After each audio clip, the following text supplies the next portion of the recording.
On the orbital training station that circled the planet Virelis, the air hummed with tension and strange sounds. Metal groaned softly as the station adjusted to the pull of the twin moons below. Lights flickered in long corridors where beings from dozens of worlds walked side by side. Some had skin like polished stone, others shimmered with bioluminescent patterns, and a few moved so silently they seemed to glide rather than walk. This was the Galactic Convergence Academy, a place where the best young warriors from allied species came to train together, and among them, for the first time in its history, were humans. Cadet Lila Moss stood near a viewport, her boots magnetized to the floor plating. She wore the standard gray uniform of Earth's United Defense Force, simple and unadorned. Her dark hair was tied back and her eyes, steady and calm, watched the planet below. Virelis was a world of violet forests and silver rivers, beautiful but deadly. Its atmosphere was laced with ion storms, and its surface held ruins older than human civilization. Lila had read every file on it during the 6-month journey here. She knew more about Virelis than most of the instructors, but she kept that to herself. Around her, other cadets chattered in their native tongues. A reptilian from the Kroth system flexed his claws while reviewing a holographic drill map. A feathered avian from the outer rim adjusted her wing harness with practiced ease. None of them looked at Lila. Humans were still a novelty here and not a welcome one. Many believed Earth was too young, too emotional, too fragile to stand beside the galaxy's hardened warriors. Lila had heard the whispers during orientation. She was used to being underestimated. She came from a small town in Montana, where the sky was wide and the winters were long. Her father had been a ranger, her mother a botanist who studied alien flora brought back by early deep space probes. They had raised her to observe, to listen, to wait. Those were not flashy skills, but they were useful, especially here.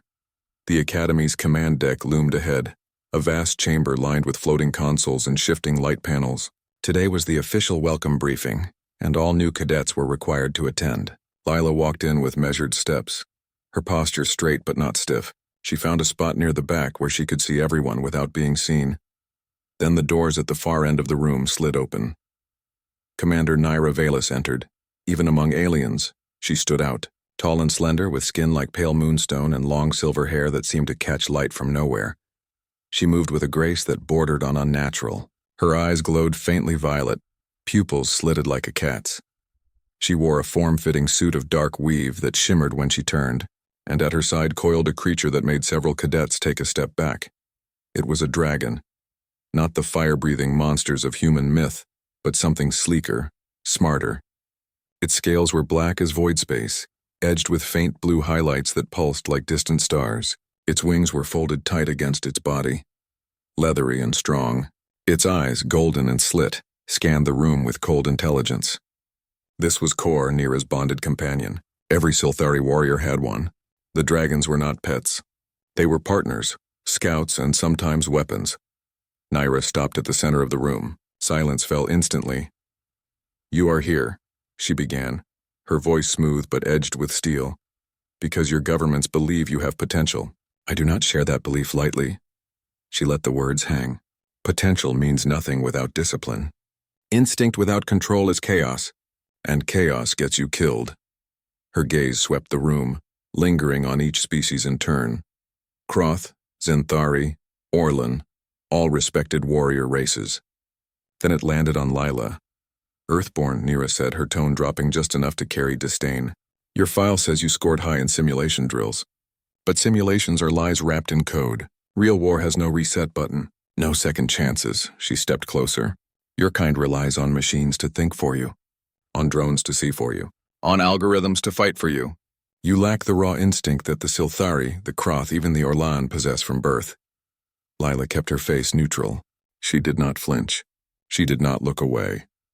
"You will be a liability," Nira continued. "Not just to yourself, but to your squad. If you cannot keep up, you will be removed. Not punished. Simply discarded. Like faulty hardware." A few cadets glanced at Lila, some with pity, others with relief that the criticism wasn't aimed at them. But Lila said nothing. She had learned long ago that words spoken in anger were rarely worth answering. Action spoke louder. After the briefing, cadets dispersed to their assigned quarters. Lila walked alone through the curving halls, her mind working. She had expected resistance. She had even expected prejudice. But Nira's words had cut deeper than she let on. Not because they were cruel, but because they held a grain of truth. Humans did rely on technology. Earth's military had advanced fast, but it was still young compared to empires that had waged war for millennia. Still, Lila knew something. Naira did not. Instinct was not just about reflexes or senses. It was about reading patterns, about noticing what others ignored.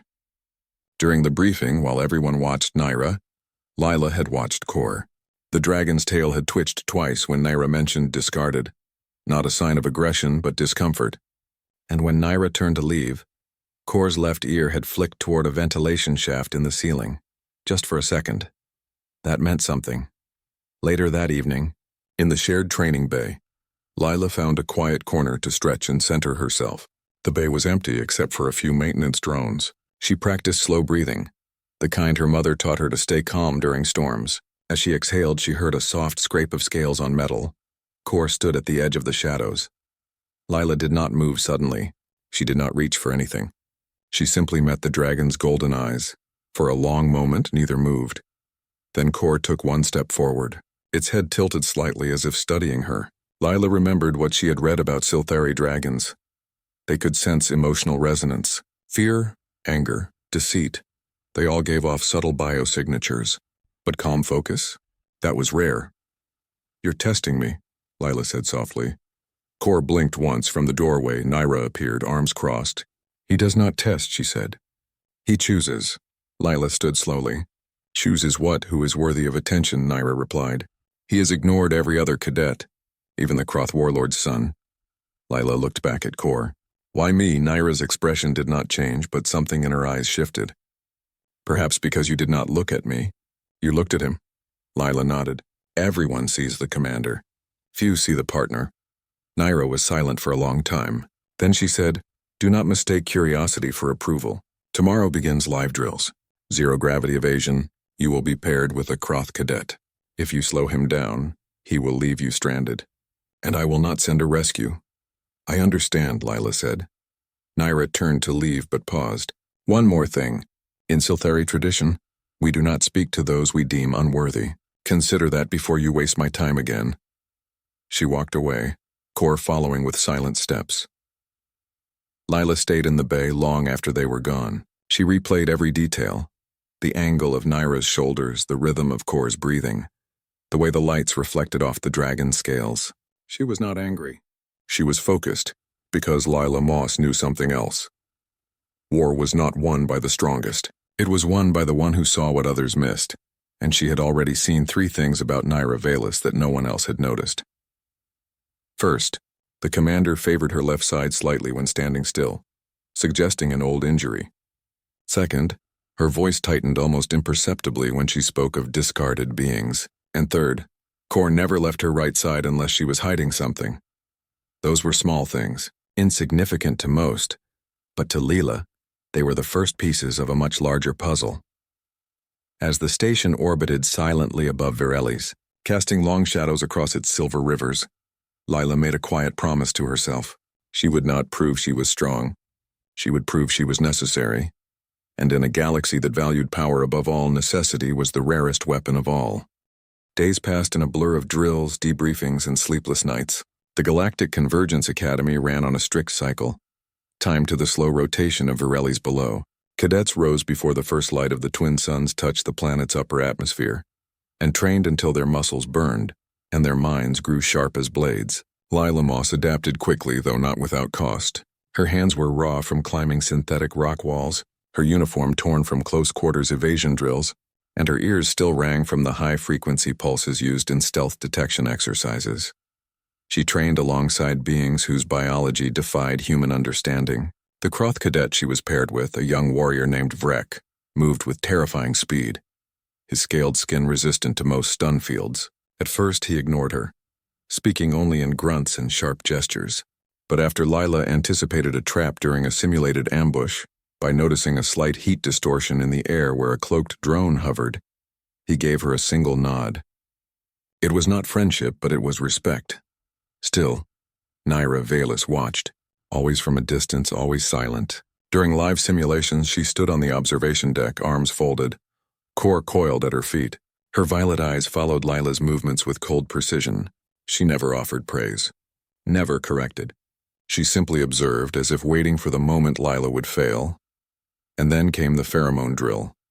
This exercise tested a cadet's ability to track targets through scent alone, using only a filtered respirator and a map of the ventilation system.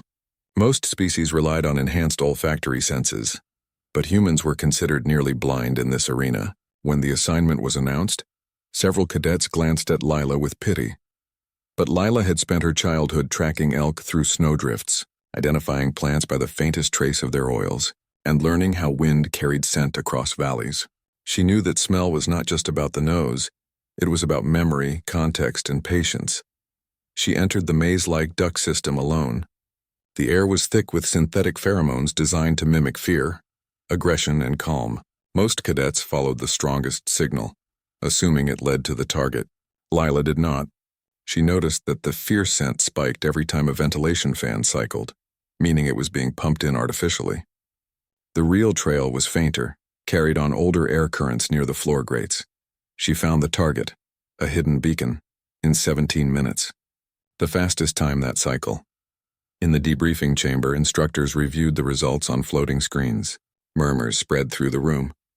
Even Vrek gave a low hiss of approval, but Naira said nothing. She simply turned and left, Core trailing behind. That night, Lila sat in the quiet corner of the mess hall, eating a nutrient bar and reviewing her notes. She had begun cataloging patterns in Naira's behavior.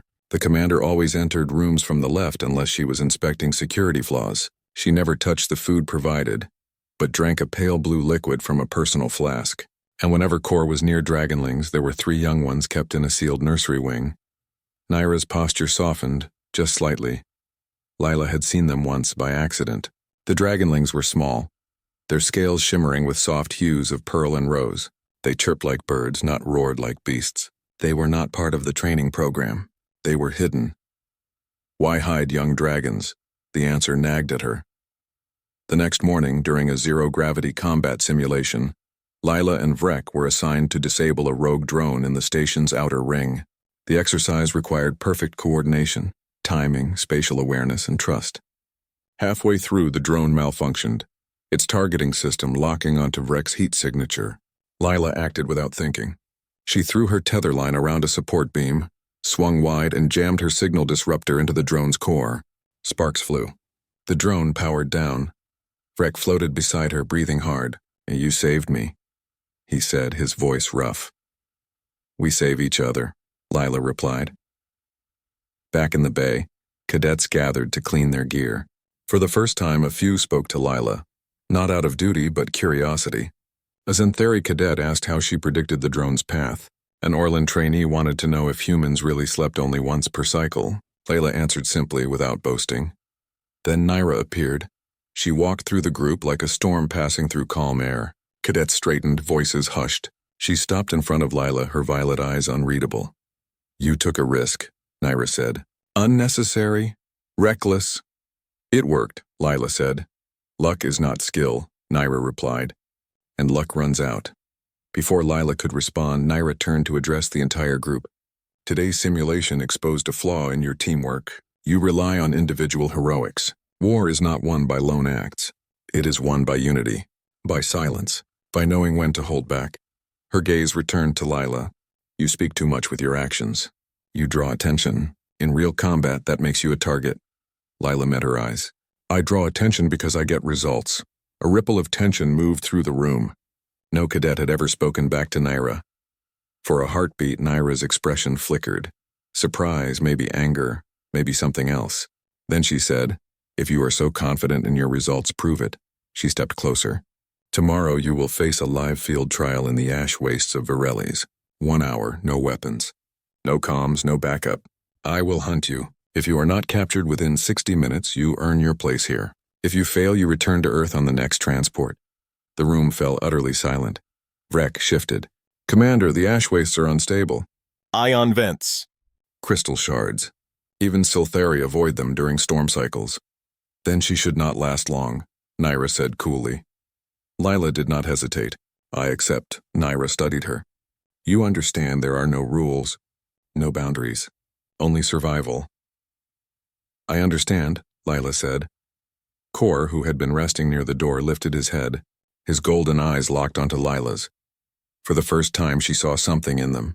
Not threat, but curiosity. Maybe even hope. That night Lila prepared. She studied the ash wastes maps, memorized wind patterns, noted the locations of energy vents and magnetic anomalies. She packed only what she needed. A light scout suit, a pouch of reflective dust harvested from station maintenance bins, and a small vial of distilled water. No weapons, no tech, just her mind.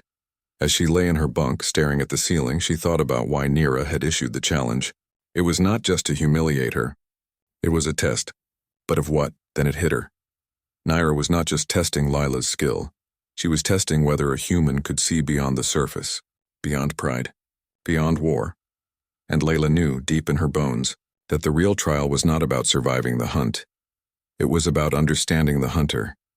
When the transport shuttle dropped her onto the ashen plain at dawn, the twin suns cast long shadows across the cracked earth. The air smelled of ozone and burnt stone. In the distance, jagged crystal spires hummed with trapped energy. Lila took a slow breath, adjusted her suit, and waited. Somewhere out there, Naira and Kor were watching, and Lila was ready, not to fight, but to see. Because in the silence between heartbeats, in the space between steps, truth always revealed itself, and she intended to find it. The ash wastes stretched endlessly under the pale light of Virelli's twin suns. Gray dust swirled in slow spirals kicked up by the faintest breeze. The ground was cracked and brittle, littered with shards of black crystal that chimed softly when touched. In the distance, jagged spires rose like broken teeth, humming with trapped energy from ancient storms. It was a place of silence and secrets, where even the wind seemed to hold its breath. Lila Moss stood alone at the center of the trial zone, her boots sinking slightly into the fine ash. She wore only a light scout suit, no armor, no comms, no weapons. Her heart beat steady, not fast. She had trained for this moment, not with force, but with stillness. She closed her eyes for a moment, listening. Nothing. Then, a whisper. Not sound, but movement. A shift in the air pressure. A flicker of shadow against the far ridge. Kor was circling high above, his obsidian scales blending with the sky. Lila did not look up. She knew that looking would give away her awareness. Instead, she focused on the ground, on the patterns in the dust, on the way the crystals vibrated when energy passed nearby. She remembered what she had learned about Silthari hunting tactics. They did not rush. They waited. They studied. They let their prey make the first mistake. And Naira would expect Lila to run, to hide, to panic. But Lila did not run.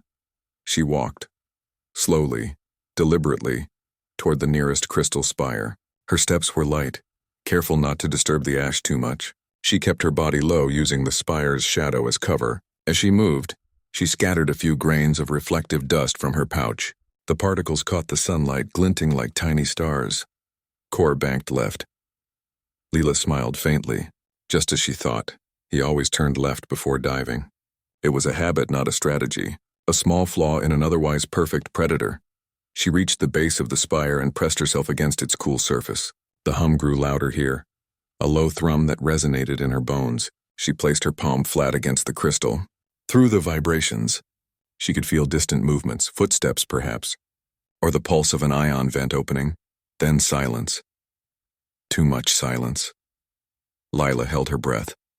A shadow passed over her. Fast, silent, deadly. Kor dove. But Lila was already moving, not away but sideways, rolling to the right just as the dragon's claws scraped the ground where she had stood. In the same motion, she flung a handful of reflective dust into the air. The crystals scattered in a wide arc, catching the twin sun's light and flashing like a burst of signal flares. Kor hissed, twisting midair to avoid the glare. His golden eyes narrowed against the sudden brightness. He landed a few meters away, wings flared, tail lashing. Lila did not attack. She did not speak. She simply stood, watching. From behind a nearby ridge, Nira emerged. Her silver hair gleamed in the light, her violet eyes sharp with something that was not quite anger. Respect, maybe. Or surprise. You anticipated his pattern, she said. I watched him, Lila replied. Not just today. For days. Nira stepped forward. Most cadets see a dragon and think monster. You saw a creature with habits. Everyone has habits, Lila said. Even commanders. Nara's lips twitched, almost a smile. Do not get careless. The trial is not over. She raised her hand. Kor backed away, melting into the shadows between the spires. Nira turned and vanished the same way. Lila knew she was being led. Naira was testing her limits, pushing her deeper into the wastes, toward the unstable energy vents. Most trainees avoided that zone. The magnetic field scrambled biosignatures, and the ground could collapse without warning. But Lila had studied it. She knew the vents opened in cycles, and the safest paths lay along the old lava channels now buried under ash. She moved quickly now, not running, but flowing like water over stone. She used the terrain to her advantage, staying low, using the hum of the crystals to mask her steps. Every few minutes she checked the sky. Kor was still circling, but higher now, less aggressive. Watching, not hunting, then she felt it, a shift in the air. A faint warmth rising from the ground ahead. An ion vent was about to open. Lila dropped to her knees and pressed her ear to the ash. The vibration was steady, rhythmic. She counted the pulses. 3 more seconds. She rolled to the side just as the ground split open with a low roar. Blue-white energy shot into the sky, crackling like lightning. The heat washed over her, but she was safe in the shallow trench she had chosen. From the ridge above, Naira watched. She had expected Lila to flee from the vent. Instead, she had used it as cover. You understand the land, Naira called down. But land does not win wars. Instinct does. Instinct is shaped by the land, Lila said, rising. Your people know that. You live among the crystal forests of Silthar. You listen to the wind through the spires. You are not separate from your world. You are part of it. Naira went very still. No human had ever spoken of Silthar like that. Earth's files contained only military data, not cultural truth. How did this cadet know? Lila continued walking, heading straight for the vent field's heart. Naira followed, but slower now. Cautious. The deeper she went, the stranger the terrain became. The ash gave way to smooth black stone, veined with glowing lines of residual energy. The air smelled sharp, electric. And then she saw it, a narrow crack in the ground, half hidden by a fallen spire. It was too regular to be natural, too clean. Lila knelt and peered inside. Darkness. Then a soft chirp. Her breath caught. She looked back. Naira was 20 meters away, her expression unreadable. Kor stood beside her, wings half spread. You were not meant to find this, Naira said quietly. Lila did not move. What is it, a shelter, Naira admitted. For the young. Lila understood. She had seen the dragonlings in the station nursery, but they were always under guard, always hidden. Now she knew why. She crawled through the crack, moving slowly so as not to startle whatever was inside. The tunnel sloped downward, opening into a small chamber lit by soft bioluminescent moss, and there, curled together on a bed of woven fibers, were 3 dragonlings. They were no bigger than house cats, their scales shimmering with soft hues of pearl, rose, and sky blue. Their eyes were wide, curious, not afraid. One of them chirped again and waddled forward, sniffing the air. Lila sat very still. She reached into her pouch and pulled out a small piece of nutrient bar. She broke off a crumb and placed it on the stone floor. The bravest dragonling crept closer, sniffed, then ate it with a happy little trill. From the entrance, Naira watched. Her usual cold mask was gone. In its place was something raw, something human. Fear, grief, hope. They are the last, Naira said, her voice barely above a whisper. Our eggs have not hatched in 3 cycles. A sickness from the war. It spreads through the nesting grounds. We do not know how to stop it. Lila looked at her. So you hide them. If our enemies find them, they will use them as weapons. Or worse, as leverage. My people believe showing weakness is death. So I train warriors. I push them hard. Because if we cannot protect our future, what are we? Lila thought of Earth, of children playing in parks while warships patrolled the skies. She thought of her mother, who once said that the strongest trees grow from the deepest roots. You do not have to hide them, Lila said. You can protect them openly. With allies. Allies, Naira gave a bitter laugh. The Kroth see dragons as trophies. The Orlan want to study them. Even your own people would dissect them for data. Not all humans, Lila said. Some of us adopt orphans. Even alien ones. We call it family. Naira stared at her. You would risk your world for creatures not your own. I would risk my life for anyone who needs help, Lila said. That is not weakness. That is strength. Kor stepped into the chamber. He nudged one of the dragonlings gently with his snout. The little one chirped and climbed onto his back, clinging to his scales. Naira looked at Lila, really looked at her for the first time. You were never just a cadet, were you? I am just a human, Lila said. But humans see more than you think. Outside, the twin suns began to set, painting the ash wastes in hues of violet and gold. The trial timer had long since passed the 1-hour mark, but no one cared, because in that hidden chamber beneath the humming crystals of Virellis, something far more important than a drill had taken place. The beginning of trust. He returned to the orbital station was quiet. No fanfare, no announcement. Lila walked beside Naira through the docking bay, her scout suit still dusty from the ash wastes. Kor followed behind. The 3 dragonlings nestled in a soft sling woven from Silthari fiber and strapped gently to his back. They peeked out with wide eyes, chirping softly at the strange lights and sounds of the station. Cadets stopped in the corridors to stare. Some whispered. Others simply watched in stunned silence. No one had ever seen dragonlings outside the sealed nursery, and certainly not with a human walking beside their guardian. Naira did not speak until they reached the command wing. There, she turned to Lila and said, You will say nothing of what you saw. Not yet, Lila nodded. I understand. But she also knew that silence could not last. Secrets had weight, and this one was too heavy to carry alone. Over the next few days, life on the station continued as if nothing had changed. Drills resumed. Debriefings were held. Cadets trained in zero-gravity chambers and pheromone mazes. But beneath the surface, everything had shifted. Freck began to include Lila in strategy talks. The Xanthari cadet shared her notes on magnetic field navigation. Even the Orlan trainee offered Lila a small charm made of woven wire, a symbol of trust in their culture. And Nira watched it all. She no longer stood apart during exercises. Sometimes she observed from the edge of the training bay. Other times she walked the corridors late at night, Kor at her side. The dragonlings curled in a carrier slung over her shoulder. Once Lila saw her pause outside the human quarters, as if listening to the soft hum of earth music drifting from a cadet's room. Lila spent her free hours in the station's archive, studying Silthari history. She learned that their society was built on honor, silence, and sacrifice. Warriors were expected to give everything for their people, even their emotions. Showing care for the vulnerable was seen as a distraction from duty. But ancient texts spoke of a time when Silthari raised their young in open groves under the light of twin moons, with dragons and elders watching over them together. That time was gone, lost to centuries of war. One evening, Lila found Nira in the observation deck staring down at Virellis. The planet glowed softly below, its silver rivers winding through violet forests. You are thinking about them, Lila said, not as a question. Naira did not turn. They are not safe here. Not truly. The station is monitored. Every movement logged. Every visitor scanned. Then move them, Lila said. Not to another hidden room. To a place where they can grow. Where? Naira asked, her voice tight. Every world in this sector is either allied with our enemies or too unstable to support young dragons. Earth, Lila said. Naira finally looked at her. Your world is barely spacefaring. Your cities are loud.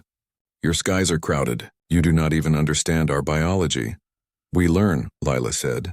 We have xenobiologists who study alien life with care, not weapons.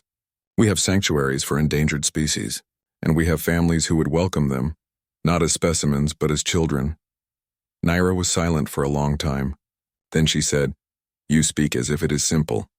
It is not simple, Lila admitted, but it is possible. You do not have to carry this alone. Kor, who had been resting near the viewport, lifted his head. One of the dragonlings crawled onto his back and let out a soft chirp. Nira reached down and gently stroked its head. Her fingers trembled just slightly. My people would call me weak, she said. A traitor to our ways. Your people are dying, Lila said gently. Not from war. From silence. From hiding what matters most. Nira closed her eyes. When she opened them, something had changed. The cold mask was gone. In its place was resolve. The next morning, Nira called a private meeting with the Academy's High Council. Lila was not invited, but she waited outside the chamber, listening to the low hum of voices through the door. Arguments rose and fell. Some council members spoke of protocol, others of risk. One even suggested destroying the dragonlings to preserve Silthari honor. Then Nira's voice cut through the noise, calm and final. I will take them to Earth, she said, under human protection. If you oppose this, you oppose the future of our race. Silence followed. When the doors opened, Naira emerged alone. Her expression was unreadable, but her shoulders were straighter. She walked past Lila without a word, but Kor paused and gave a soft rumble, a sound Lila now recognized as approval. That afternoon, orders came down from command. A new protocol was being drafted. Joint foster units between human and Silthari for displaced young. It was experimental, unprecedented, and highly classified. Lila was assigned to assist in the transition. She worked with Earth's xenobiology team to prepare a secure habitat in Montana, far from cities near the mountains where she grew up. The site had clean air, open skies, and enough space for dragons to fly.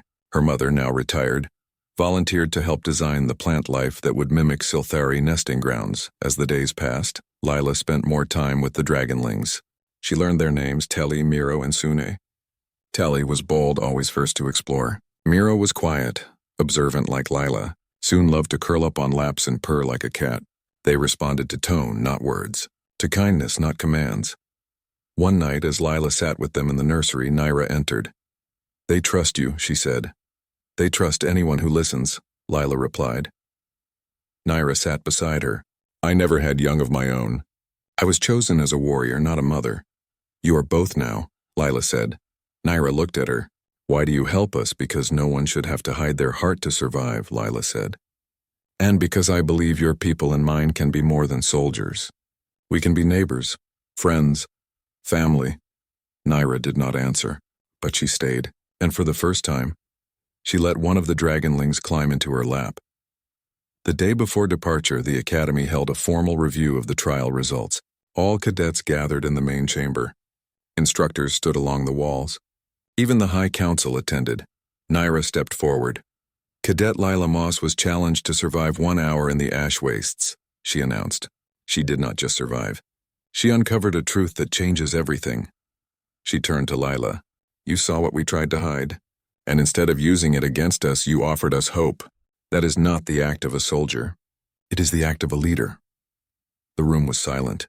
Then Rex stepped forward and placed his clawed hand over his chest. A Kroth sign of honor. One by one, the other cadets followed. Even the Orlan trainee bowed her feathered head. Lila did not speak. She simply nodded, because she knew the real work was just beginning. Not on battlefields, not in simulations, but in quiet rooms under open skies where young lives, human and dragon, would grow together. And in that moment, the war changed. Not with a weapon, but with a choice. The ceremony took place in the central chamber of the orbital station, beneath a dome that opened to the stars. The twin suns of Virelis had set, and the sky was deep violet scattered with light from distant galaxies. Cadets stood in neat rows, their uniforms crisp, their postures straight. Instructors lined the walls, silent and watchful. Even the High Council had gathered, their faces unreadable behind masks of polished alloy. At the center of the room stood Lila Moss. She wore her Earth uniform, simple and gray, but now it bore a new insignia. A silver dragon coiled around a sprouting tree. It was the symbol of the Joint Foster Initiative, approved just that morning. Beside her stood Naira Velis, her silver hair loose for the first time, her usual armor replaced by a soft robe woven with threads that shimmered like dragon scales. Kor rested at her feet. The 3 dragonlings nestled against his side, their tiny forms glowing faintly in the dim light. The room was quiet. Not the tense silence of judgment, but the hushed stillness of something new beginning. Naira stepped forward. Her voice, once sharp with command, now carried a different weight. Calm, clear, and sure. "I once said humans were untested," she began. "That they relied on machines, not instinct. That they would be a liability in war." She paused, her violet eyes sweeping the room. "I was wrong." A murmur passed through the crowd. No Silthari commander had ever admitted error in public. Cadet Lila Moss did not prove her strength with weapons or speed. Naira continued. She proved it with sight, with silence, with heart. She saw what we tried to hide, not to exploit, but to heal. She did not win a trial. She changed its meaning. She turned to Lila. "You silenced my doubt not with force, but with understanding. And in a galaxy that values power above all, understanding is the rarest skill of all." Lila did not speak. She simply bowed her head slightly, a human gesture of respect that the Silthari had never used before. But Naira returned it, placing her hand over her heart in the Silthari way. From the back of the room, Vrek stepped forward. He carried a small box made of crothbone, carved with symbols of protection. He placed it at Lila's feet. "For the young ones," he said. "So they remember they are not alone." Others followed. The Zenthari cadet offered a vial of starlight pollen that helped dragon scales harden in new climates. The Orlan trainee presented a woven blanket that adjusted to body temperature. Even the sternest instructors left small tokens, data crystals with lullabies from a dozen worlds, nutrient blends tailored to dragonling needs, maps of safe zones across allied territories. It was not a military exchange. It was a gift. A promise. After the ceremony, Lila walked with Naira through the quiet corridors toward the departure bay. The dragonlings trotted between them, chirping excitedly at the sight of the transport ship waiting on the pad. It was a human vessel, retrofitted with Silthari life support systems and open-air decks for flight training. "They will be safe on Earth," Lila said. "And I will be there with them," Nira replied. "Not as a commander. As a guardian," Lila smiled. "My mother has already planted silverleaf vines near the habitat. They bloom under moonlight. She says they remind her of Silthari forests." Naira's expression softened. "Your people surprise me." "We are full of surprises," Lila said. As they reached the ship, Kor nudged Lila's hand with his snout. One of the dragonlings, soon, climbed onto her shoulder and purred. Lila reached up and gently stroked the tiny head. The scales were warm, smooth, alive with quiet energy. "They trust you," Naira said. "They trust anyone who listens," Lila replied, echoing her own words from days before. Naira looked at her. "You could stay here, rise in rank, become an officer among allies. Maybe one day," Lila said. "But right now they need me more than the academy does." And she meant it. Because the real war was not out there among the stars. It was here, in the choice to protect the vulnerable, to build instead of destroy, to see each other not as species, but as souls. The transport lifted off an hour later, its engines humming softly against the void.